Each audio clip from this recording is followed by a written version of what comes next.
சினிமானால எங்களுக்கு ஒரு பாப்புலாரிட்டி கிடைக்குது, எங்களுக்கு ஒரு புகழ் கிடைக்குது, பேர் கிடைக்குது, காசு கிடைக்குது, வீடு கிடைக்குது, பணம் கிடைக்குது, பங்களா கிடைக்குது. ஆனா எல்லாத்தையும் வாங்கி வச்சுக்கிட்டு சமூகத்துக்காக எங்களுடைய பாப்புலாரிட்டி பயன்படலன்னா அந்த பாப்புலாரிட்டி இருந்து பிரயோஜனமே கிடையாது. சகோதரி மரீசீனா அவர்கள் மற்றும் இங்க தொழில் முனைவோர்கள் செய்த எல்லா சாதனையும் பார்க்கும்போது நான் மனசுக்குள்ள முதல்ல முடிவு பண்ணிட்டேன், இந்த டொனேஷன் கொடுத்து SDPI கட்சிக்கு 1 லட்சம் ரூபாய் நிதியை கொடுக்கணும். இது வரைக்கும் நான் அரசியல் கட்சி யாருக்கு நான் நிதி கொடுத்தது இல்லை. Social democratic party of India SDPI கட்சியினுடைய பழனி பாபாக்கள் அத்தனை பேருக்கும் என்னுடைய வணக்கத்தை தெரிவித்துக் கொள்கிறேன்.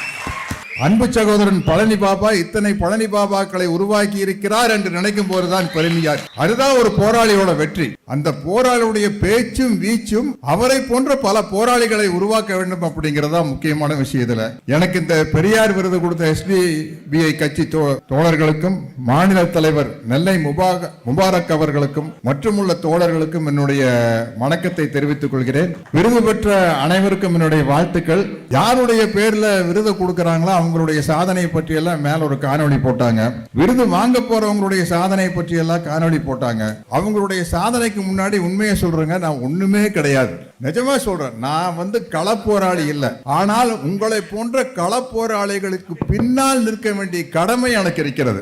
அதைத்தான் நான் பேசினேன். காசா யுத்தம் சம்பந்தப்பட்ட விஷயத்துல என்ன பேசுனா, சினிமானால எங்களுக்கு ஒரு பாப்புலாரிட்டி கிடைக்குது, எங்களுக்கு ஒரு புகழ் கிடைக்குது, பேர் கிடைக்குது, காசு கிடைக்குது, வீடு கிடைக்குது, பணம் கிடைக்குது, பங்களா கிடைக்குது. ஆனா எல்லாத்தையும் வாங்கி வச்சுக்கிட்டு சமூகத்துக்காக எங்களுடைய பாப்புலாரிட்டி பயன்படலன்னா அந்த பாப்புலாரிட்டி இருந்து பிரயோஜனமே கிடையாது. இந்த தந்தை பெரியார் அவர்கள் பேர்ல விருது கொடுக்கும் போது எனக்கு இங்க பின்னாடி போட்டிருக்கிற பேரை எனக்கு ரொம்ப பிடிச்சிருங்க. பசியிலிருந்து விடுதலை, பயத்திலிருந்து விடுதலை. இது தலைவர் பிரபாகரன் சொல்லுவாரு, பயத்தை விடு, இல்லை என்றால் லட்சியத்தை விடு. ஏய், உனக்கு பயமா இருக்குதா, வராதா, லட்சியத்தை விட்டுரு. நீ பயத்தோட லட்சியத்துக்காக போராட முடியாது. இது தலைவர் பிரபாகரன் அவர் சொன்னது எனக்கு ரொம்ப ஆழமா மனசுல புரிஞ்சிருக்குது. அதே மாதிரி தந்தை பெரியார் சொன்னது, சலிப்பும் ஓய்வும் ஒரு சமூக போராளிக்கு தற்கொலைக்கு சமம். ஒரு சமூக போராளிக்கு சலிப்பும் ஓய்வும் வரவே கூடாது. பயமும் இருக்கக்கூடாது, சலிப்பும் இருக்கக்கூடாது, ஓய்வும் இருக்கக்கூடாது அப்படிங்கிறதா. இங்கே இத்தனை சாதனையாளருக்கு மத்தியில நான் பெரியாரின் தொண்டனாக இருப்பது ஒன்றுதான் பெரிய சாதனை போல இருக்குது. ஒண்ணுமே இல்லைங்க. தந்தை பெரியாருடைய தத்துவம் ஒண்ணுதான். அவரே சொன்னதை நான் திரும்ப திரும்ப சொல்றேன். ஒரு பெரிய நாடு ஒரு சிறிய நாட்டை அடிமைப்படுத்தினால் நான் அந்த சிறிய நாட்டின் பக்கம் நிற்பேன். அந்த சிறிய நாட்டில் இருக்கும் ஒரு பெரிய மரம் ஒரு சிறிய மரத்தை அடிமைப்படுத்தினால் நான் அந்த சிறிய மரத்தின் பக்கம் நிற்பேன். அந்த சிறிய மரத்தில் இருக்கும் ஒரு பெரிய ஜாதி ஒரு சிறுபான்மை ஜாதியை அடிமைப்படுத்தினால் நான் அந்த சிறுபான்மை ஜாதிக்கு பக்க துணையாக நிற்பேன். அந்த சிறுபான்மை ஜாதியில் இருக்கும் ஒரு ஆண் ஒரு பெண்ணை அடிமைப்படுத்தினால் நான் அந்த பெண்மைக்கு துணையாக நிற்பேன். குறிப்பா பெரியார் சொல்றது, நான் ஆதிக்கத்துக்கு எதிரியானவன், அடிமைத்தனத்துக்கும் எதிரியானவன், சகோதரத்துவத்தின் பக்கம் நிற்பவன். அதைத்தான் SDPI கட்சி செஞ்சுக்கிட்டு இருக்குது. ஸோ இங்கே நான் நிற்கிறது ஒரு கட்சி சார்ந்த மேடையாகவே நான் நினைக்கல. இது பெரியாருடைய மேடையாக தான் நான் நினைக்கிறேன். எவ்வளோ பெரிய சாதனையாளர்கள். நான் தவறாமல் பழனி பாபா புரட்சியாளருடைய வீடியோ இப்போ யூடியூப் வந்தாலும் அதெல்லாம் ஒரு பெரிய சௌகரியமாக இருக்குது. என்ன ஒரு அனல் பறக்கும் பேச்சுங்க, அடேங்கப்பா. அவருடைய பேச்சுகளை எத்தனையோ பேச்சுகளை கேட்டு ஒரு பேச்சை கேட்டால் மீதி பேச்சை கேட்காம இருக்க முடியாது. இங்கே இருக்கிற அத்தனை மிகப்பெரிய சாதனையாளர்களுடைய வரலாற்றை பார்க்கும்போது எனக்கு இது ஒரு பாடகமாக இருக்குது, ஒரு பாடமாக இருக்குது. அதாவது அந்த வரலாற்று சாதனை படைத்தவர்கள் அளவுக்கு நான் என்னால் உயர முடியாது. ஆனால் அந்த விருதை வாங்குறாங்க பாருங்க, அவங்க அளவுக்காவது நம்ம இந்த சமூக அர்ப்பணிப்போடு இருக்கிறோம்னு ஆசைப்படுறேன். யாரு பேரில் விருது கொடுக்கப்படுதோ அவங்கள டச் பண்ண முடியாது. ஆனால் விருது வாங்குறாங்க பாருங்க, அந்த அளவுக்காவது நம்ம வரணும் அப்படின்னு ஆசைப்படுறேன். இந்த விருது வாங்கின அத்தனை பேர் மிகப்பெரிய தொழில் முனைவர்களாக இருந்தாலும் கூட, எவ்வளோ ஆயிரம் லட்சம் கோடிகளை சம்பாதிச்சாலும் கூட எல்லோருக்குமே ஒரு வள்ளல் தன்மை இருக்குது. நான் அதிகமாக மரத்தின் பக்கம் போகாதவன். குரானில் நான் கேள்விப்பட்ட ஒரு விஷயம், 1/6 பங்கை தர்மம் செய்து விடு. சரியா? அது இங்கே எல்லாருக்கிட்டையும் நான் பார்க்குறேன். 1/6 பங்கை அதுக்கு மேலேயே தர்மம் செஞ்சுருப்பாங்க போல இருக்குது. அவ்வளோ ஒரு சிறப்பான நல்ல மனதிற்கு சொந்தக்காரங்கள். மரீசீனா அவர்கள் சகோதரி அவர்கள் கிளம்பி போயிட்டாங்கன்னு நினைக்கிறேன். அவர்கள் செய்த தொண்டுகள், வள்ளல் தன்மைகள், இங்கே மேலே இருக்கிறவங்க ஒவ்வொருத்தரும் செய்த தொண்டுகள், வள்ளல் தன்மைகளை பார்க்கும்போது எனக்கு இந்த ஒரு கவரை கொடுத்தாங்க, ஒரு நிதியை கொடுத்தாங்க. இதை நான் வந்து எஸ்டிபிஐ கட்சிக்கு டொனேஷனாக கொடுத்துரும்னு ஆசைப்படுறதுக்கு முன்னாடியே எனக்கு முன்னோடியாக வயதில் குறைந்தவர்களாக இருந்தாலும் திருமதி ஜாஸ்மின் அபூபக்கர் அவர்கள் அதுக்கு ஒரு பாறை போட்டு கொடுத்துட்டாங்க. வாழ்த்துக்கள், நன்றிகள், உங்களுடைய தொண்டு உள்ளத்தை பாராட்டுகிறேன். அதை தொடர்ந்து பாருங்க, ஒரு நல்ல விஷயத்த ஒரு பெண் தான் ஆரம்பித்து வைக்கிறாங்க. அதை தொடர்ந்து சகோதரி மரியசீனா அவர்கள் மற்றும் இங்கே தொழில் முனைவோர்கள் செய்த எல்லா சாதனையும் பார்க்கும்போது ஒரு சகோதரர் 2 லட்சம் ரூபாய் கொடுத்திருக்கிறார். அங்கே உட்காந்து நான் மனசுக்குள்ள முதல்ல முடிவு பண்ணிட்டேன், இந்த டொனேஷன் கொடுத்து எஸ்டிபிஐ கட்சிக்கு 1 லட்சம் ரூபாய் நிதியை கொடுக்கணும். இது வரைக்கும் நான் அரசியல் கட்சி யாருக்கு நான் நிதி கொடுத்ததில்லை. இதை நான் அரசியல் கட்சியா நினைக்கல, ஒரு சமூக சீர்திருத்த இயக்கமாக தான் பார்க்கிறேன். ஏன்னா தந்தை பெரியார் அவர்கள் கடைசி வரைக்கும் சமூக சீர்திருத்த இயக்கமாக தான் திராவிடர் கழகத்தை வைத்துக் கொண்டிருந்தார். இப்பொழுதும் திராவிடர் கழகம் அப்படித்தான் இருக்கிறது. அதெல்லாம் இது ஒரு புரட்சி இயக்கம். புரட்சி இயக்கம் மேலும் மேலும் வளருவதற்கு என்னுடைய சிறிய பங்கும் இருக்க வேண்டும் அப்படிங்கிறத என்னுடைய ஆசை. ஏன்னா ஒரு பெரியாரிஸ்டாக நான் கடவுள் நம்பிக்கை இல்லாதவனாக இருக்கல, மத நம்பிக்கை இல்லாதவனாக தான் இருப்பேன். ஆனால் எந்த மதமாக இருந்தாலும் கவலை இல்லை, அந்த மதம் மக்களுக்காக பாடுபடுகிறதா என்பது தான் முக்கியம்.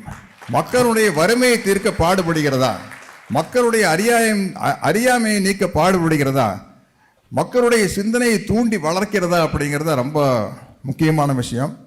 அந்த வகையில் இங்கே எஸ்டிபிஐ கட்சியினுடைய இந்த நிகழ்ச்சிகளை கலந்துக்கிட்டு பின்னாடி அவங்க போட்ட காணொளிகள் எல்லாம் பார்க்கும்போது இன்னும் மனசுக்குள்ள வேகம் வருது. என்னுடைய சமூகத்திற்கு என்னுடைய பங்களிப்பு போதவே போதாது. இது அல்ல சமூக பங்களிப்பு, இன்னும் தேவைப்படுகிறது என்பதை நான் இந்த நேரத்தில் உங்களிடம் கூறிக்கொள்ள ஆசைப்படுகிறேன். நான் ஏதோ ரொம்ப நேரம் பேசுவேன்னு நினச்சிங்க, நிறைய எல்லாம் சேர் போட்டு அந்த அளவுக்கு பேச தெரியாது. என்ன மனசில் பட்டதை பேச தெரியும், அவ்வளோதான், வேறு எதுவுமே கிடையாது.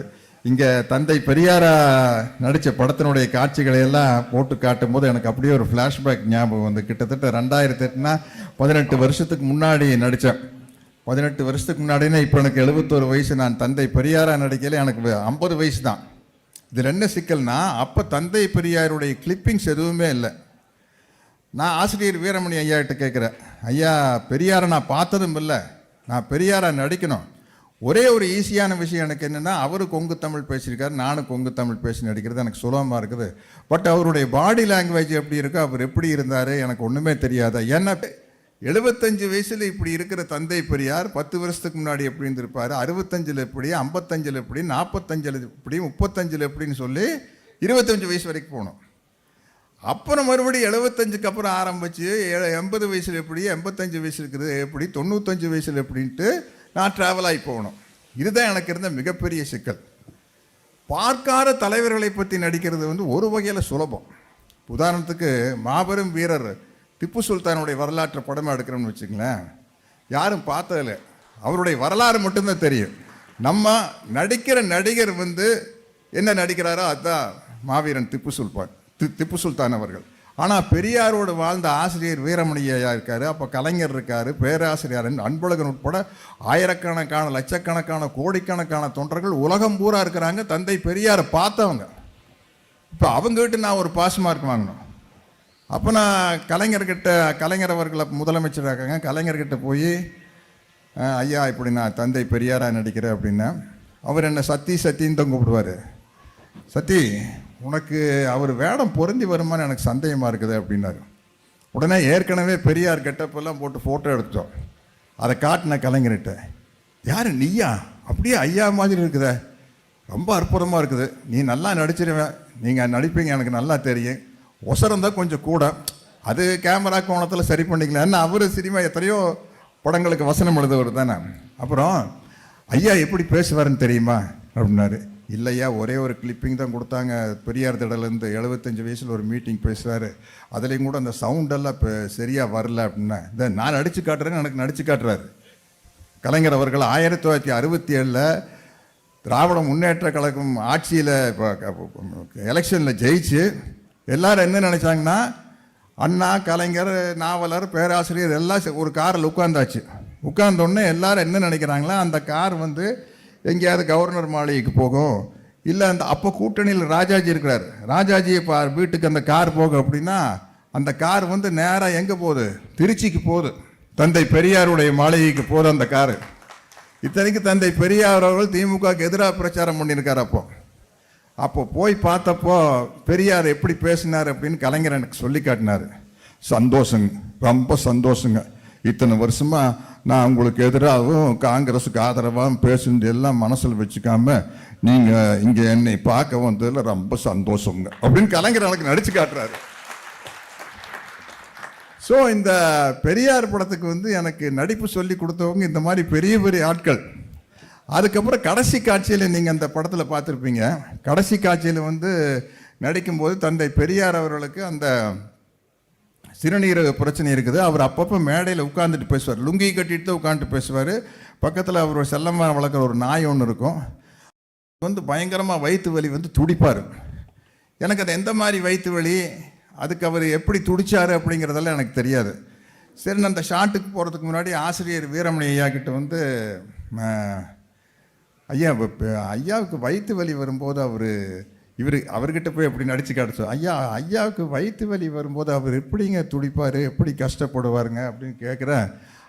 ஆசிரியர் வீரமணி ஐயா அதை அப்படியே நடித்து காட்டி அழுதுட்டார். அதை நடித்து காட்ட ஆசிரியர் வீரமணி அவர்கள் வந்து அழுதுட்டாங்க. அதை பார்த்து நாங்கள் எல்லாரும் சுற்றி இருக்கிறவங்கெல்லாம் கண் கலங்கி அதுக்கப்புறம் போய் தான் நடித்தோம். ஒவ்வொரு வசனமும் இப்போ நீங்கள் பெரியார் படத்தில் பார்த்துருப்பீங்க, அத்தனை வசனமுமே தந்தை பெரியாரால் பேசப்பட்ட வசனங்கள் தான். அங்கே காமராஜரை சந்திக்கிற ஒரு காட்சி இருக்கும். அப்போது பெரியார் வந்தோடனே காமராஜருடைய நண்பர் இருப்பார், வரதராஜ முதலியார். பெரியார் வந்து காமராஜர் என்ன சொல்கிறாருங்க அப்படின்னு கேட்பார். இவர் சொல்லுவார், அது ஒன்றும் இல்லை. பெரியார் வந்து காமராஜரை முதலமைச்சராக சொல்கிறாரு, இல்லைங்க அவர் முதலமைச்சராக தயங்குறாரு. என்னங்க தயக்கம் அப்படிங்கிறாரு. இல்லைங்க அவருக்கு எழுத படிக்க தெரியாதாம்மா, நான் எப்படி முதலமைச்சராக இருக்குன்னு காமராஜர் தயங்குறாரு அப்படின்னு. பெரியார் பதில், படிக்க தெரிஞ்சவனுக்கு படிக்க தெரியாதவனுக்கு என்னங்க வித்தியாசம், படித்தவனுக்கு படித்த புத்தி மட்டும்தான் இருக்குது, படிக்காதவனுக்கு தான் சொந்த புத்தி ஜாஸ்தியாக இருக்கு. இப்படி ஒவ்வொரு வசனமும் சொல்லிக்கிட்டே போகலாம். இப்போ இந்த செருப்பு வீசுவாங்களே பெரியார் மேலே, அது அந்த காட்சி தான். அவர் சிக்கனத்துக்கு பேர் போனவர் பெரியார். சைக்கிள் ரிக்ஷாவில் தொண்டர்கள் எல்லாம் அவர் ஏற்றி ரயில்வே ஸ்டேஷனுக்கோ எங்கேயோ அனுப்பிச்சி விட்டுறாங்க. போகிற வழியில் தான் ஒரு ஆள் ஒளிஞ்சு நின்று செருப்பு வீசிடுறாரு. ஏண்டா நீ எங்கள் மரத்துக்கு எதிராடாவை பேசுகிற, கடவுள் இல்லைன்னா பேசுன்னு சொல்லி செருப்பு வீசினோன்னா ஒரு செருப்பு வந்து பெரியார் தலையில் விழுந்துருச்சு. ஒன்று சைக்கிள் ரிக்ஷா, தம்பி ரிக்ஷா நிப்பாட்டுங்க, கொஞ்சம் பின்னாடி போங்க அப்படின்னாரு. இந்த ஒரு செருப்பு எடுத்து வச்சுட்டு மறுபடியும் கடவுள் இல்லவே இல்லைன்னு இன்னொரு செருப்பு வந்தது. நம்ம சோரி முடிஞ்சு போச்சு போகலாங்க. என்ன செருப்பு ரொம்ப பழசாகி போச்சுங்க, இது ஊர் போய் சேர்ற வரைக்கும் தாங்குமான்னு தெரியலீங்க. புது செருப்பு வாங்குறதுக்கு என்னடா பண்ணுறேன்னு யோசிச்சுட்டு இருந்தேன். 2 புது செருப்பு கிடச்சி போச்சுங்க. அவ்வளோதானுங்க, நம்ம வேலை முடிஞ்சதுங்க, நம்ம ரயில்வே ஸ்டேஷனுக்கு போயிடலாங்க. அந்த மாதிரி அவர் எதையுமே வந்து கவலைப்படாத ஒரு ஆள். இப்போ கூட எனக்கு ஒரு வாட்ஸ்அப்பில் ஒரு தகவல் வந்தது பாருங்கள். இன்று கடலூரில் பெரியார் மீது செருப்பு பாம்பு வீசப்பட்ட நாள் 29/7/1944. சரியாக 28 ஆண்டுகள் கழித்து 13/8/1972 அன்று எந்த இடத்தில் பெரியாரின் மீது பாம்பும் செருப்பும் வீசப்பட்டதோ அதே கடிலம் பாலத்தருகே கலைஞர் முதலமைச்சராக இருந்தபோது இந்த பெரியார் சிலையை நிறுவி அதனை பெரியார் முன்னிலையிலேயே திறந்து வைத்தார் கலைஞர். திறந்து வைத்து கலைஞர் என்ன பேசுறாருன்னா, செருப்பொன்று போட்டால் சிலை ஒன்று முளைக்கும். தலைவர் கலைஞருக்கு பேசுறதுக்கு சொல்லியா தரணும், செருப்பொன்று போட்டால் சிலை ஒன்று முளைக்கும் அப்படின்ட்டு. அது அவ்வளவு ஈஸியான விஷயம் இல்லைங்க. நான் பெரியாரா நடிக்கல, தந்தை பெரியார் மேலே செருப்பு வீசுவாங்க, முட்டையை வீசுவாங்க, தக்காளி பழத்தை எல்லாம் வீசுவாங்க. அப்புறம் எப்போவுமே இப்படி கேமரா ஷாட் வைக்கிறாங்கன்னு வச்சுக்கலேன், இப்படி வச்சாங்கன்னா கேமராவுக்கு அந்த பக்கம் இருந்து நம்ம மேலே செருப்பு வீசணும், முட்டை வீசணும், தக்காளி வீசணும். இது யார் வீசுவாங்கன்னா உதவி இயக்குநர்கள் இருக்கிறாங்கல்ல, அவங்கக்கிட்ட கொடுத்து வீச சொல்லுவாங்க. செருப்பு இப்படி ஒருத்தர் ஹீரோங்கும் போது கொஞ்சம் மரியாதையாக வீசுவாங்க. லேசாக அப்படி போட்டார் ஒரு செருப்பு, அது அப்படியே இப்படி போட்டு போயிடுச்சு. முட்டை எடுத்து போடுறாரு, மேலே பட மாட்டேங்குது. தங்கரப்பை சேர்ந்த கேமராமேன், யோ எவ்வளோ நிறைய ஷெஃப், நைட் இப்போ டைம் ஆகிட்டு இருக்குது, ஒரு ஒழுங்காக ஒரு செருப்பும் கூட வீச தெரியல, முட்டையும் கூட வீச தெரியல. அண்ணா நான் வீசிட்டுமா என்ன அப்படின்னாரு தங்கர். நினச்ச அப்போவே ஆமாம் தங்கர், மணி 2 மணி ஆக போகுது, போய் படுக்கணும், நீங்கள் வாங்க வீசுங்க அப்படின்னு. அண்ணா தப்பாக நினச்சிக்காதீங்க, ஓகே அடிங்க தங்கர் அப்படின்னா. புட்டால் ஒரு செருப்பில் ஒன்று போட்டேன், புட்டால்னு வந்து விழுந்து அது கீழே விழுந்துருச்சு. பரவாயில்ல, செருப்பு இதை சமாளிச்சுக்கலாம். முட்டை ஒன்று விட்டாருங்க, கரெக்டாக மீசில் பட்டு தாடியில் இப்படி ஒழுகிருச்சு. சரி, இந்த தாடி மீசையை ஒன்றே தான் இருக்குது, நாளைக்கு க்ளீன் பண்ணிட்டு வந்துடலாம் அப்படின்னா போய் மேக்கப் டிபார்ட்மெண்ட்டில் தாடி மீசை என்னென்னமோ ஒடிக்கலோன்னு போட்டு க்ளீன் பண்ணி, அதை போட்டு க்ளீன் பண்ணி, அந்த வாசம் போகவே மாட்டேங்குது. அடுத்த நாள் டார்ச்சர் தாங்க முடியாது. ஐயோ புதுசாக ஒன்று பண்ணிட்டு வந்துருங்க, இவ்வளோ செலவு பண்ணி படம் எடுக்கிற ஒரு 4 மீசையும் 4 தாடி வச்சுக்கூடாது. அப்போது பெரியாராக நடிப்பதே எவ்வளோ சிரமமாக இருக்குன்னா, பெரியாராக வாழ்வது எவ்வளோ பெரிய விஷயம். அதில் காமெடிக்கு பஞ்சமே இல்லை. தந்தை பெரியார் மேலே பாம்பும் செருப்பும் வீசிட்டாங்க. ஒரு தொண்டர் போய், ஐயா இப்போ அவர் ராஜாஜியுடைய சம்மந்தப்பட்டவங்க தான் நம்ம மேலே பாம்பு செருப்பும் வீசிக்கிறாங்க, நாளைக்கு அவர் ராஜாஜியோட மீட்டிங் இங்கே ஒன்று நடக்குதுங்க, காசு கொடுத்தீங்கன்னா நம்மளும் பாம்பு செருப்பெல்லாம் வாங்கலான்னு. பெரியார் வந்து அந்த காலத்தில் ஒரு 4 அணா எடுத்து கொடுத்துருக்காரு. ஐயா 4 அணாக்கு என்ன வாங்குறது, பச்சை பாம்பு ரொம்ப சலீஸாக கிடைக்குங்க, நீங்கள் பாம்பு தான் கணக்கு, நீங்கள் எது காஸ்ட்லியான பாம்பு வாங்குறீங்க, பச்சை பாம்பு வாங்கினீங்கன்னு வச்சுங்க, மார்க்கெட்டில் 4 நாளைக்கு ஒரு 4-5 பாம்பு கிடைக்குங்க, கொண்டு போய் விட்டுருங்க. நம்மளுக்கு பாம்புனா தான் பயந்துக்கு வேணுங்களே, அது கொத்துனா சாமா மாட்டுமான்னு யாருக்கு தெரியும். இப்படிப்பட்ட காமெடிகள் வேற நிறைய நடந்திருக்குது. அண்ணாதுரைக்கிட்ட இங்கேயோ சென்னையிலேருந்து கோயம்புத்தூர் போகிறதுக்கு நேராக ட்ரெயின் டிக்கெட் வாங்குறத விட ஈரோட்டில் போய் இறங்கி மறுபடியும் டிக்கெட் வாங்கினா 10 பைசாவோ 15 பைசாவோ கம்மி. அண்ணாதுரை நீங்கள் ஈரோடு வரைக்கும் வாங்கிட்டுங்க, மறுபடியும் கோயம்புத்தூருக்கு தனியாக வாங்கிங்க அப்படிம்பாரு. இப்படியெல்லாம் அந்த கழகத்தை வளர்த்தவர். காமராஜர் முதலமைச்சராக இருக்கும்போது அந்த நிகழ்ச்சிக்கு காமராஜருக்கு முன்னாடியே இவர் போயிடுவார். அப்போ ஒருத்தர் குழந்தையை கொண்டு வந்து பேர் வைக்க சொல்லுவாங்க. ஏனுங்க நல்ல பேர் வைக்கணுமா சுமாரான பேர் வைக்கணுமா? ஏனுங்க நல்ல பேர் வைக்கணும்னா 8 அணா வேணுங்க, சுமாரான பேர்னா 4 அணா வேணுங்க. என்ன அது கட்சிக்கு அப்படியெல்லாம் நிதி சேர்க்குறாரு. ஐயா நல்ல பேரே வைங்கண்ணா, வையுங்கய்யா இந்தாங்கய்யா அப்படின்னு 8 அணா கொடுத்தோன்னா காமராசு அப்படின்னு பேர் வைப்பார். இப்படி பெரியார் படத்தினுடைய நினைவுகளை நம்ம நிறையா சொல்லிக்கிட்டே போகலாம். எனக்கு இந்த பெரியார் விருதை இந்த எஸ்டிபி கட்சியில் கொடுக்கறது வந்து அவ்வளோ மகிழ்ச்சி. கலைஞர் அவர்கள் ஏற்கனவே அரசு சார்பில் எனக்கு பெரியார் விருதை கலைஞர் அவர்கள் கொடுத்துருக்காங்க. என்னுடைய மிகப்பெரிய விருதை வந்து பெரியார் படம் அந்த ஃபஸ்ட்டு காப்பின்னு சொல்லுவோம், சினிமாவில் ஃபஸ்ட்டு காப்பி ரெடியானோடனே 4 ஃப்ரேம்ஸ்னு ஒரு தியேட்டரில் அந்த ஃபஸ்ட்டு காப்பி பார்க்குறாங்க. கலைஞர் இருக்கார், ஆசிரியர் வீரமணி இருக்காங்க, எல்லாம் உட்காண்ட்றாங்க. படம் முடிஞ்சு ஒரு 10 நிமிஷம் 2 பேர் எந்திரிக்கல. என்னடா படம் முடிஞ்சாச்சு வெளியே வரலன்னு நான் வெளியே நின்றுருக்கு. போய் பார்த்தா 2 பேர் கண்ணிலையும் கடன்னு தண்ணீர். இதுதான் எனக்கு கிடைத்த மிகப்பெரிய விருதாக நான் கருதுகிறேன். இந்த விருது வழங்கிய எஸ்டிபிஐ கட்சியின் பழனி பாபாக்களுக்கு என்னுடைய மனமார்ந்த நன்றியையும் வணக்கத்தையும் தெரிவித்துக் கொள்கிறேன்.